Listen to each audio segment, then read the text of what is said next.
So this is just a really quick video. I haven't made one in a while, just because I haven't opened things in a while. I don't feel compelled to like make videos all the time. I just do them when I want to, and I am not. It's not that I don't like the Secret Lair series. I'm just not compelled to have to snap up every single one of them or do these super drops. If one comes along that I like, I'll pick it up. And so far, I mean, they've been doing the Secret Lair now for a little bit more than a year, I think, probably.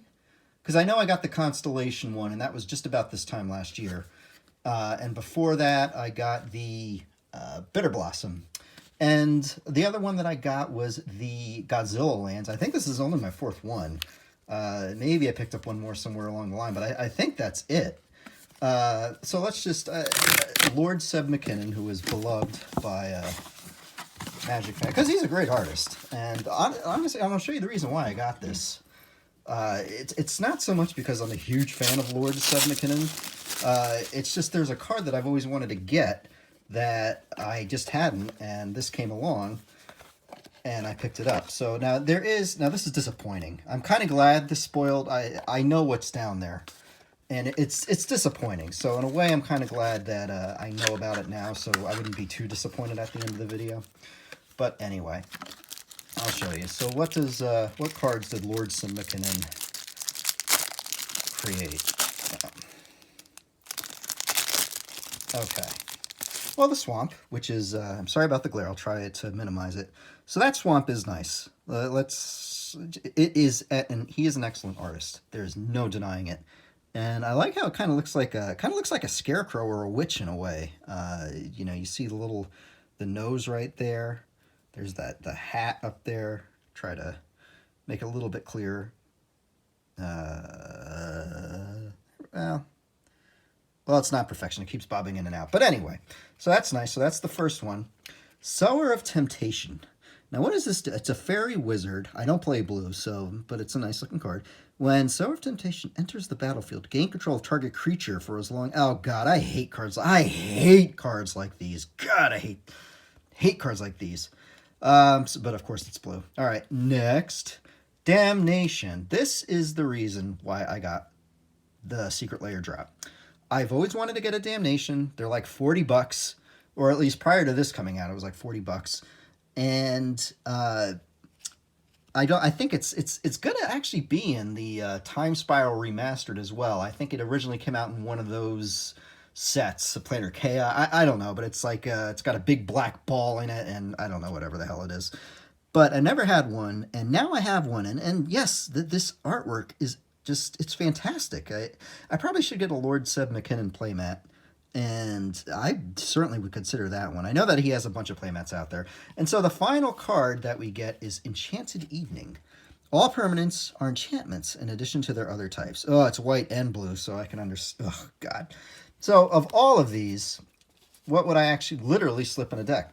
These two. I'd throw in the Swamp. Why not? Now, the card. It's not a Planeswalker.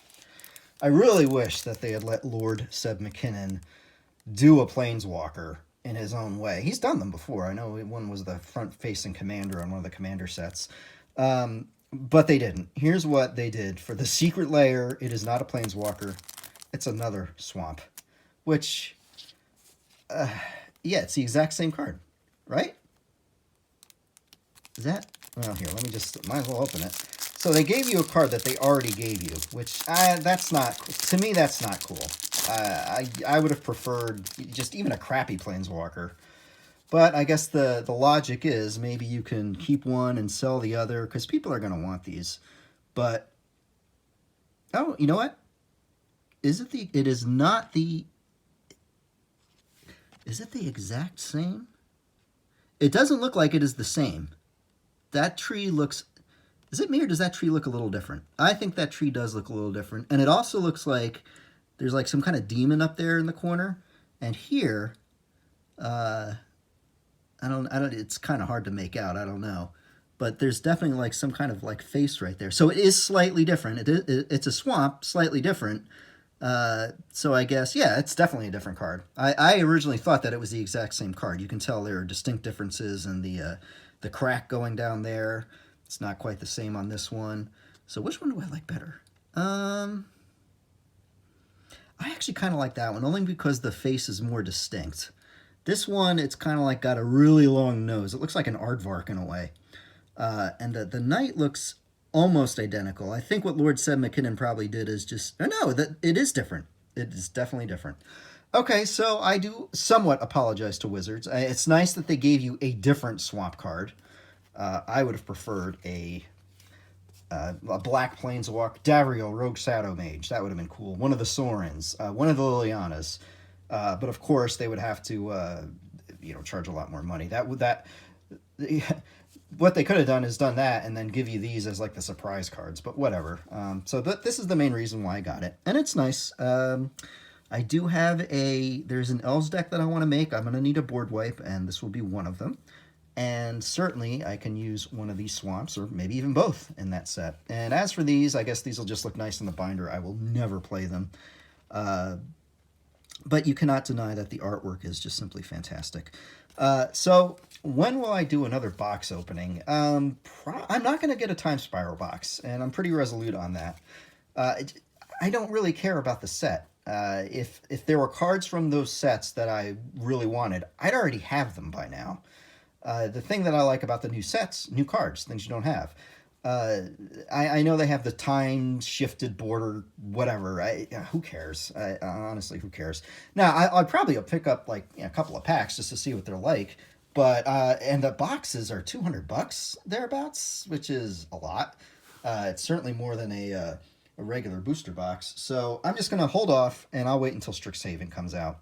And look, there's also more secret layers that you can order now. I'm not sure when it ends, but it's Uro, Titan of Nature's Wrath. There's Croxa. They've got the Kaldheim border art, but they just banned Uro in practically everything. And I don't even see what the big deal is. Look, I've played on Arena. I played plenty of decks with Uro in them, and what's the big deal? It's like in Commander or in Brawl. He's in Brawl all the time. It's not a big deal. Maybe instead of banning cards, they should go the vintage route and start limiting them to certain one-ofs of certain cards. They do it in vintage. Rather than ban all these cool cards, I think it would make some sense to limit them, restrict them to one. And I think you can deal with one Uro pretty simply enough. So Strixhaven comes out next month. Maybe I will do an opening of some of the Time Spiral booster packs. I'll probably order the Lotus Bloom. I like to pick up the promo cards, but they're not going to be there. I have a Lotus Bloom already, so honestly, who cares? But that's what I will end up doing. So anyway, this is the Lord Seb McKinnon secret layer drop with the non-foil, because I don't want them to curl. And some cards just look better without the foiling, and these apply. These certainly apply. And I'll have to. That's a nice playmat. It's certainly very bizarre. It kind of reminds me of like a Monty Python sketch in a way. Anyway, it shows you how old I am. See y'all later.